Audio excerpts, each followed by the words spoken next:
In this episode, we cover options for people who co-signed a student loan for someone else or for a parent who took out a Parent Plus loan on behalf of their child. Let's get started. Are your student loan payments or loan balances a major obstacle in your financial life? Then tune in and let's escape student loan debt. Hello, my name is Brenton Harrison of Escape Student Loan Debt and your host for the Escape Student Loan Debt podcast. If you've been with us over the last several episodes, we've been covering in detail Parent Plus loans. And I've said that I was pretty surprised by the response that we've gotten. This was a smaller topic in my mind, and based on the response, it's not that small of a topic. There are a lot of people out there with Parent Plus loans. So we went through how Parent Plus loans are structured, why they're a very unwieldy type of debt when it comes to repaying them. And we also covered the double consolidation loophole that you can use to put those loans in a better light when you're repaying them under the federal umbrella. And we also covered that loophole is closing in the year 2025. In this episode, we're going to talk about people who, instead of trying to have their loans forgiven, are trying to pay their loans off in full. And that can take the form of two different camps. There are people out there, when we talked about private student loans in earlier episodes, who have had to co-sign for someone else, meaning that they weren't taking out the student loan for their benefit, or they weren't refinancing a federal loan with a private lender for their benefit. They were doing it to help someone else who couldn't qualify for that loan on their own accord. And as a result, they had to ask that person, can you co-sign on this application so that I can get approved? We also want to cover in that second camp people who have Parent Plus loans that they've taken out on behalf of their children so that they could get through their schooling, but instead of trying to have it forgiven, also see an opportunity to pay it off in full, possibly at a lower interest rate with a private lender. So before the break, we're going to stay on the theme that we've been on in recent episodes with Parent Plus borrowers. I'm going to tell you some of the options that you may have. And then after the break, we're going to talk about, for cosigners, an option called Cosigner Release that can give you some relief from the burden of cosigning for someone else, which I have shared. In almost all scenarios, I would recommend against you doing, if at all possible. But let's start with Parent Plus loans. Parent Plus loans are something that you clearly take out on behalf of your child, and when you're faced with the option of repaying them, many people look at it and they say that they have two options. Either they are going to try to have their student loan payment under an income-driven repayment plan be as low as it can possibly be, or they're going to pay the loan off in full at the lowest interest rate possible, or the most favorable terms as possible. If you are trying to pursue having it forgiven and having the lowest payment possible, that typically entails doing the double consolidation loophole as we discussed. But when you're trying to pay it off in full, it becomes an interest rate play where you're looking at the rate that you have with the federal government and comparing it to what you might have with a private lender. Now that's regardless of the federal student loan type that you have. If you have a private student loan that's being offered to you at 5% and your federal loans are currently at 7%, refinancing can make some sense. With Parent Plus loans, however, there's the added wrinkle of the fact that as a parent, you took out the loan, but it wasn't for your schooling. You're doing this to benefit your future child's profession, your future child's financial life, and you really did it because you had no choice in most cases, because that child was likely capped at the amount that they could borrow for their undergraduate studies, so they either had to leave that school or you had to take out that loan on their behalf.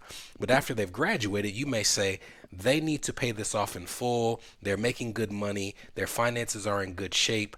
I got them through college, which was my intention, but now I'm trying to get this loan off of my books. And instead of having it forgiven, instead of even trying to refinance it with a private lender and pay it down at a lower interest rate, or instead of saying, hey, it's still in my name, but my child can give me the money to make the payments every single month, you want to find an option to get your name off the loan completely and transfer it to your child.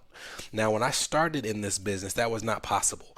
You would find a private lender that would allow you to refinance a federal Parent Plus loan, but when you refinanced it with them, it was still in the parent's name. It was just with a new entity.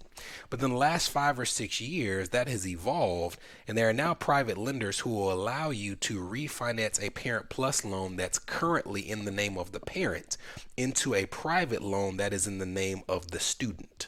If you're following along with us on screen, and we'll put a link to this article in the show notes if you're listening, there's an article on screen from NerdWallet that says 4 best Parent Plus loan refinance lenders of December 2023.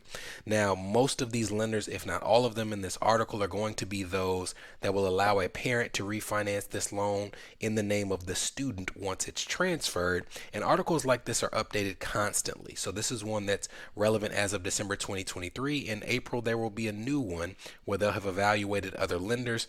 But in this scenario, you can see that SoFi, Laurel Road, Brazos Student Loan Refinance are some of the ones that are listed here. And they're going to give you the details of the current range of interest rates that are found on these loans, the minimum credit score that might be required. And they're also going into detail in this article about how to have it transferred into your child's name versus having it transferred into your name. Now, just like with a private student loan that you are applying for on your own accord, there has to be some financial viability for the applicant. Meaning that if you're trying to do this 6 months after your child graduates and they don't have steady employment, this is almost impossible to take place. This has to be done when your child is in firm financial footing, because the likelihood if you tried it otherwise would be they would just ask you to co-sign on the loan anyways. But when you have a child who has established themselves financially and they may have been in the scenario where they were going to send you the money to repay the loan in the first place, you can go to some of these lenders, and these are not the only 4. These are just 4 of the potential options, and you can refinance with them using your children's finances to qualify, and when it goes over, it will be in the name of your child. So that's the option for Parent Plus borrowers who are trying to get these loans off their books and onto the name of their children. If you are a borrower who is co-signed on a loan and you're trying to get your name off of that co-signed loan, after the break, we'll tell you some options that you have in your scenario. This is the Escape Student Loan Debt Podcast, a show for established professionals whose student loan payments or loan balances are impacting their marriage, their business, their credit, or their dream of achieving home ownership. We'll be right back. Are you interested in learning the tools and techniques we use to get student loans forgiven, reduced, reorganized, or expedited? Well, great news. We're currently updating our flagship course, Escape Student Loan Debt, to reflect the current changes in the student loan landscape. To stay up to date on the launch of the course and opportunities to sit in on our live recording sessions, head to escapestudentloandebt.com and join our email list now. You're listening to the Escape Student Loan Debt Podcast. Subscribe now at escapestudentloandebt.com. Welcome back. Before the break, we talked about Parent Plus borrowers. Now it's time to talk about people who have co-signed on private student loans for others. If you don't recall, in the episode on private student loans, we talked about how co-signing is something that's really dangerous to do, because even if you're not taking it out for your schooling, you are signing up for an equal responsibility to repay that debt, even if the person for whom the loan was intended is not carrying their end of the bargain. We've seen terrible scenarios where someone has co-signed on a student loan for a friend, and then that friend falls off the face of the earth, stops making payments, and the person who co-signed is faced with the prospect of either watching their credit tank or making payments on their friend's loan, even though it wasn't for their schooling. We've had situations where people have co-signed on loans for their spouse and hasn't had that disbursement taken care of in a divorce proceeding, and now they're having to pay student loans for their ex-spouse, because if they don't, their credit will still be tanked. There's just a number of different reasons why, if you can avoid it at all, you wouldn't co-sign on someone's student loan. Now, that being said, if you're listening to this episode, you've already done it, and you realize that you want to extricate yourself from this situation as quickly as possible. And again, in years past, when I started this, there weren't many options. You were on this loan. If it was a 10-year repayment, that was going to stay on your credit for 10 years. And that's just what it was. Even if you were not making payments and your friend was, it still showed up on your books. But now, with the evolution of private student loans, there's now something called Cosigner Release. And the premise of it is the same as getting a Parent Plus loan transferred into a kid's name. The person who is trying to release their cosigner has to have strong finances. Remember in the first place that the reason there needed to be a cosigner is because the original applicant did not have strong enough finances to qualify for this loan on their own accord. But now, if they have strong finances, they can apply for cosigner release if their finances are not only strong, but they are in good standing when it comes to how they have behaved with the loan that they're trying to have released. As an example, if you're following along with us on screen, we're looking at another article that shows 6 student loan lenders with cosigner release. This is something that was updated as of July 1st, 2022. So again, I'm telling you that these articles are updated frequently so that you can go and find the most up-to-date information. But this is also something that you can check with directly with the lender to ask what their terms are.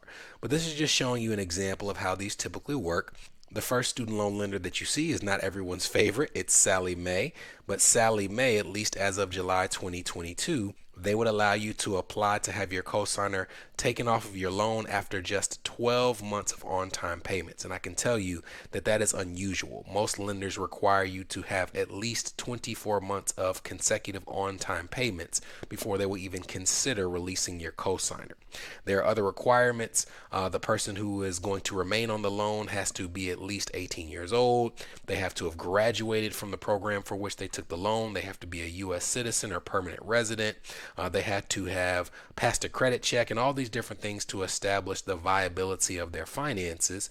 You also see SoFi, which in this case at that time required, like I said, 24 months of on-time consecutive payments. Again, this one's a little dated, but we're going to put the link for it so you can see it in the show notes. But there's not much to discuss here. This is how it works. You apply. The finances of the person who's going to remain on the loan are either good enough to pass muster or they are not. And you're kind of in a waiting game to see if you can be released from that loan. But I can tell you that the decision of whether you should even apply kind of lines up with how I feel about asking any question. One of my favorite sayings is, if you don't ask, the answer is already no. So you might as well ask. And that's how I feel about this scenario. If you know you've met the metrics for 24 months or 12 months, whatever it may be, it's worth applying for the release because there is no negative credit impact for the person who is being released. Now, they may do a credit check for the person who's going to remain on the loan. That's dependent on each individual company.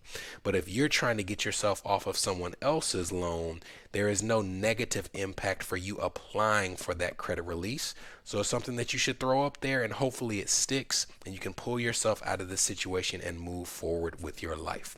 So not a very complex episode, but these are resources that you may not have known that you had at your disposal. Hope this was helpful to you if you've co-signed on someone else's loan or if you're a Parent Plus borrower trying to get that onto the backs of your child, who now has strong, sturdy shoulders that can manage this responsibility as a result of you helping them get through their schooling. We will be back in a couple of weeks with a short episode right before the new year, and I hope to see you then. From Escape Student Loan Debt, this was the Escape Student Loan Debt Podcast, a show for established professionals whose student loan payments or loan balances are impacting their marriage, their business, their credit, or their dream of achieving homeownership.